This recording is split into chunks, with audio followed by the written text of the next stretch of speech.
வணக்கம் மக்களே. எங்கள் வீட்டில் இன்றைக்கி வாழைக்காய் கச்சக்காய்னா நான் கச்சக்கான்னு சொல்லுவோம், சில பேர் பிஞ்சின்னு சொல்லுவாங்க. முத்தின காய் தான் வாயு. இந்த மாதிரி பிஞ்சு காயில் பொரியல் செஞ்சோம்னா வாயு கிடையாது, நல்லாயிருக்கும். இதை பொரியல் கறிகிற மாதிரி நைஸாக அரிஞ்சு உப்பில் போட்டு வச்சுருக்கேன். இதில் வடிகட்டிக்கலாம்.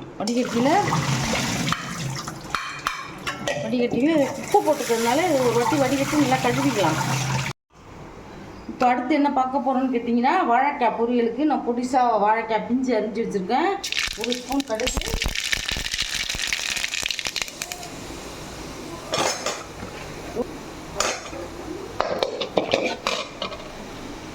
2 பச்சை மிளகாய், 1 கருவேப்பிலை, கொஞ்சம் இஞ்சி, வெங்காயம்.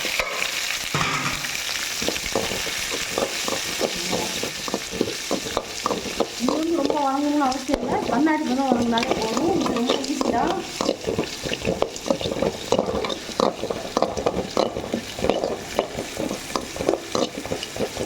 ஆனால் எண்ணெய் நல்லா ஒரு 3 ஸ்பூன் ஊற்றிக்கணும். ஒரு 3 வாழைக்காய் இஞ்சி கச்சக்காய்லாம் மார்க்கெட்டெல்லாம் கிடைக்கும். அது நல்லா டேஸ்ட்டாகவும் இருக்கும், வாயு கிடையாது.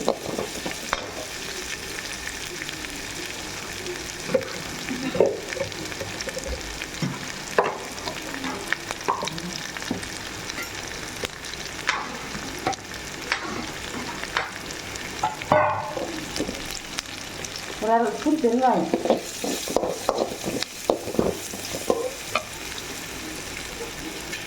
பாருங்க. நல்ல கிஞ்சை அரிஞ்சு உப்பில் போட்டு, தண்ணியில் உப்பு போட்டு அரிஞ்சு போட்டு நல்லா அலசி 2 தடவை அலசி வச்சுருக்கேன். அரிஞ்சு வச்சுக்கலாம். கரெக்டாக கட்டிக்கலாம்.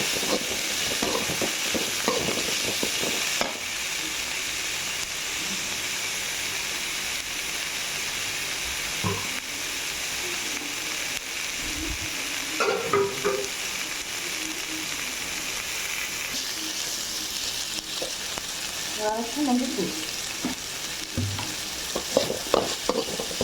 பச்சை மிளகாய் சில மிளகாய் காரமாக இருக்கும், சில மிளகாய் காரமே இருக்காது. எல்லாத்தையும் ஒன்றா போட்டு தட்டி இப்போ தண்ணி, இதுக்கு தேவையான தண்ணி.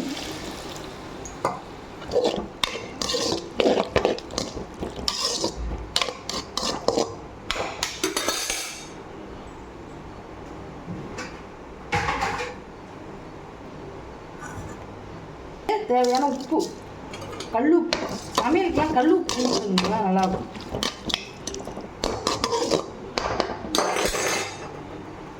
இப்போ இதை ஒரு 10 நிமிஷம் மூடி வச்சுட்டு அப்புறம் பார்க்கலாம்.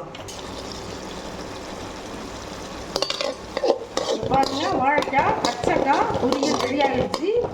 இது தூள் போட்டால் வறுவல், தூள் போடாமல் பச்சை மிளகாய் இஞ்சி போட்டு தாளிக்கிறதுனால இது பொரியல். இதுக்கு தேவையான தேங்காய் ஒரு அரை மூடி நான் போட்டிருக்கேன்.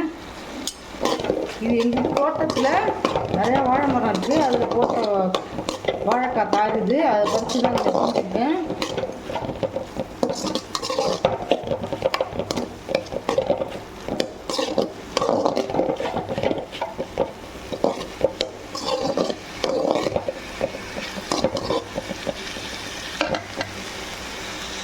இப்போ வாழைக்காய் கச்சக்காய் பொரியல் ரெடி. இந்த ரெசிபி பிடிச்சிருந்ததுன்னா எங்கள் சேனலில் கமெண்ட் பண்ணுங்கள். தேங்க்யூ, பாய்.